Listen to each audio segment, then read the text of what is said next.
Members देखो, आज market वैसे काफी तगड़ा गिरा और सबसे तगड़े गिरे हैं मिड कैप स्टॉक्स। देखो, आज ममता मशीन अगर बात करें जाए तो from the upper circuit stock lower circuit में जाता हुआ दिखाई दिया। डैम कैपिटल भी अगर आप देखने जाए, यहाँ पे सी डैम कैपिटल का स्टॉक कहां पे गया, यहाँ पे शायद 10% ये क्रैश होता हुआ दिखाई दिया और ज्यादातर स्टॉक क्रैश होते हुए दिखाई दी। सी मैं आपको समझाने की कोशिश कर रहा था कि मार्केट में कुछ नेगेटिविटी होती हुई दिखाई दी। अगर आपने मेरा लेटेस्ट वीडियो भी आपने देखा होता, जो मैंने आपको बताने की कोशिश की थी कि ममता मशीनरी में क्या आगे क्या हो सकता है, क्या मोर मोमेंटम हो सकती है, तो ये जो स्टॉक्स होते हैं ना, लिस्टिंग के बाद काफी तगड़े वॉलेटाइल होते हैं और यही आपको बताने की कोशिश की थी कि लिस्टिंग के बाद हो सकता है कि लोअर सर्किट भी मारे नेक्स्ट डे को। ठीक है, तो बहुत सारे स्टॉक में ऐसा हुआ था कि फर्स्ट डे को अपर सर्किट मारी, नेक्स्ट डे को लोअर सर्किट। तो हमेशा ध्यान में रखो कि लिस्टिंग पे डायरेक्टली कूदने की कोशिश मत करो। अगर आपका वेरी शॉर्ट टर्म का व्यू होता है, अगर आपका एक दो दिन का व्यू होता है, तो आपको डायरेक्टली कूदने की कोशिश नहीं करनी चाहिए और यही अममता के अंदर होता हुआ दिखाई दिया। देखो, हम लोग थोड़ा डिटेल में डिस्कस करेंगे मार्केट का ट्रेंड और बहुत सारे स्टॉक। लेकिन कोई डाउट है तो कमेंट जरूर कीजिएगा। मैंने अभी एक रिसेंटली वीडियो रखा है अदानी ग्रुप के बारे में। अदानी विलमार के अंदर अदानी एग्जिट हो रहा है, तो आगे क्या हो सकता है अदानी ग्रुप में, वो यहाँ पे अपडेट करने की कोशिश की, आप जाके चेकआउट कर सकते हैं। ठीक है, चलिए स्टार्ट करते हैं।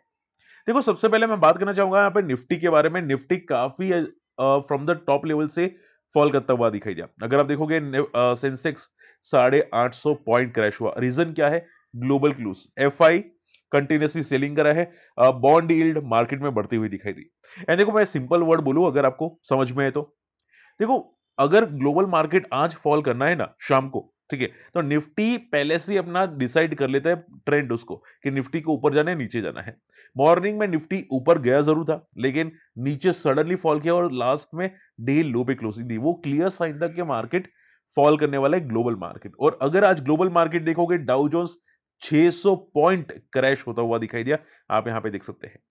ठीक है, तो क्लियर अंदाजा आ चुका होता है। तो आप ये समझो कल भी हमारा मार्केट गैप डाउन ओपन होगा, लेकिन उसको बाद में कवर करेंगे।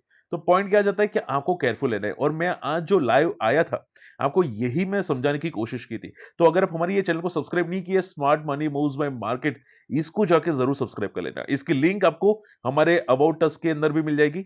मैं आपको लाइव में एक्सप्लेन करता रहता था कि यहाँ पे क्या हो सकता है लाइव मार्केट के अंदर। तो आप यहाँ पे जरूर चैनल को जाके सब्सक्राइब कर सकते हैं। ठीक है, तो शॉर्ट एंड सिंपल में आज मार्केट में काफी तगड़ी फॉल होता हुआ दिखाई दे। Triveni engineering, Godrej Philips, Bharat dynamics जैसे स्टॉक काफी तगड़े फॉल करते हुए दिखाई दे, 5 से 10% का फॉल।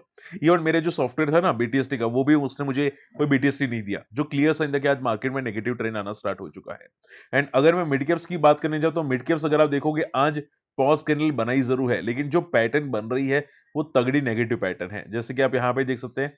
ठीक है, ये फॉलिंग पैटर्न के संकेत होते हैं। ओके, तो चांसेस हाई है कि वापस निफ्टी फॉल कर सकता है, मिड कैप्स भी फॉल कर सकते हैं।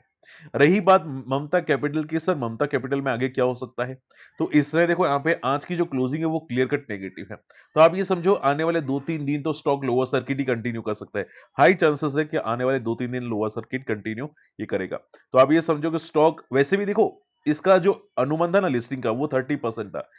लास्ट में एंड ऑफ द डे जैसे स्टॉक लिस्ट होने वाला था, वो 100% हो गया और लिस्टिंग हुई 150%। तो थोड़ा तो प्रॉफिट बुक करेगा, माइनर होगा। ठीक है, तो आप ये ध्यान में रखो, टेम्पररी प्रॉफिट बुकिंग होता है और बड़े प्लेयर्स हमेशा ट्रैप करते हैं छोटे इन्वेस्टर्स को। ठीक है, हर बार ऐसा ही होता है। एंड अब ये 2-3 दिन यहाँ पे लोअर सर्किट में आ सकते हैं, स्टेबल होगा। मैं तब आपको अपडेट कर दूंगा, लेकिन थोड़ा सा कॉशियस रहेगा अगर 1-2 दिन का व्यू होता है स्टॉक के अंदर। ओके, रही बात डैम कैपिटल की, तो डैम कैपिटल भी आप देखोगे यस्टरडे पुल बैक जरूर किया था, लेकिन ये भी फॉल करता हुआ दिखाई दिया। एंड देखो, डैम कैपिटल की एक बात करूं तो मैं आपको क्लियर समझाया था कि डैम कैपिटल का स्टॉक है ना, एक टाइप का नुआमा जैसा स्टॉक है। नुआमा यानी कि अ, जो बड़े प्लेयर्स होते हैं ना, ठीक है, उनका फंड मैनेज करता है, पोर्टफोलियो मैनेज करता है। ठीक है, तो आप ये समझो कि मान लो आप अपनी तरह से ज्यादा खुद ट्रेड करते हैं। ठीक है, खुद ट्रेड करते हैं, अच्छे रिटर्न नहीं आते, लेकिन वो लोग क्या करते हैं, 30, 40, 50% तक के रिटर्न प्रोवाइड करते हैं। किसको प्रोवाइड करते हैं? बड़े प्लेयर्स को, एचएनआई को, पी फर्म्स को यहाँ पे प्रोवाइड करते हैं। ठीक है, तो ये जो कंपनी होती है ना, उनको रिटर्न प्रोवाइड करती है। अब वो रिटर्न कनेक्टेड होता है मार्केट से, तो अगर मार्केट गिरेगा तो रिटर्न भी गिरेगा। ठीक है, तो इसी की वजह से ये भी स्टॉक आपको फॉल करता हुआ आपको यहाँ पे दिखाई दिया है। ठीक है, तो इनके जो मेन फैक्टर्स होते हैं डैम कैपिटल के, वो टोटली कनेक्टेड होते हैं इंडियन इक्विटी मार्केट से, इंडियन इक्विटी कैपिटल मार्केट से। अगर मार्केट गिरेगा तो ये स्टॉक्स भी गिरता हुआ आपको जरूर दिखाई देगा। ठीक है, तो शॉर्ट एंड सिंपल में अभी मिड कैप्स में नेगेटिविटी है, तो थोड़े टाइम के लिए ये शायद फॉल कर सकता है। इसने भी इंपॉर्टेंट लेवल तोड़ दिया है, लिस्टिंग का लो तोड़ दिया है।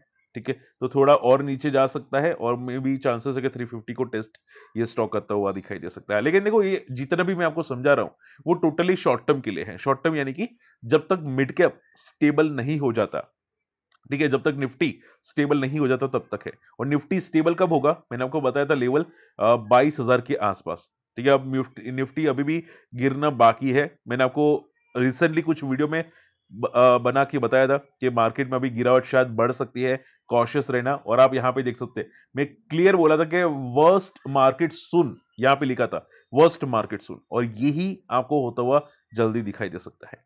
ठीक है, तो अपना फंड्स, अपना कैपिटल बचा के रखो थोड़ा बहुत, स्टॉक को ट्रैक करो, स्टॉक को वॉच लिस्ट पे रखो। मार्केट में जल्दी पुल बैक आ सकते हैं, लेकिन अभी के लिए फंड्स को प्रोटेक्ट करना बहुत इंपॉर्टेंट है।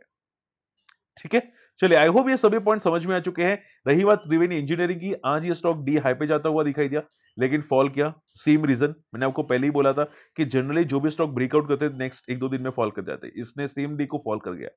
ठीक है, तो कोई न्यूज़ नहीं है, मैंने चेक किया, अगर आपको मिले तो मुझे न्यूज़ शेयर कर देना, लेकिन कोई न्यूज़ नहीं है, तो ये स्टॉक में एक ब्रेकडाउन होता हुआ दिखाई दिया। ये स्टॉक और 4-5% गिर सकता है टेक्निकल चार्ट्स के हिसाब से। ओला इलेक्ट्रिक की बात करनी चाहिए, ये भी फॉल हुआ, 100 को सस्टेन नहीं किया, इसकी इवेंट खत्म हो गई और इसके बाद ये स्टॉक में फॉल आया। अब ये स्टॉक यहाँ पे सपोर्ट लेगा 80 और 75 के बीच में, वापस कंसोलिडेट करके टाइम स्पेंड करके ऊपर जा सकता है। ठीक है, तो शॉर्ट टर्म की मोमेंटम अभी कंप्लीट हो चुके हैं स्टॉक की, ओला की। अब लॉन्ग टर्म की मोमेंटम आनी बाकी है। अब ये बेस बनाएगा और बेस बना के मोमेंटम करेगा। ठीक है, आई होप ये सभी पॉइंट्स आपके क्लियर हो चुके हैं। स्टिल कोई डाउट रहते हैं कमेंट जरूर कीजिएगा, और दूसरे वीडियोस आप जाके जरूर चेकआउट कर सकते हैं। इंडो फार्म जो लेटेस्ट आईपीओ है उसमें क्या अप्लाई करना चाहिए कि नहीं फॉलोइंग मार्केट में, मैंने आपको एक्सप्लेन करने की कोशिश की, आप जाके जरूर चेकआउट कर सकते हैं। और ये चैनल सब्सक्राइब नहीं की, जरूर कर लेना। और अगर हमारी इन्वेस्टर्स कम्युनिटी को ज्वाइन करें, हमारे लिंक से अकाउंट ओपन करके जरूर ज्वाइन कर सकते हैं। मिलते अगले वीडियो में, तब तक के लिए गुड बाय, जय हिंद।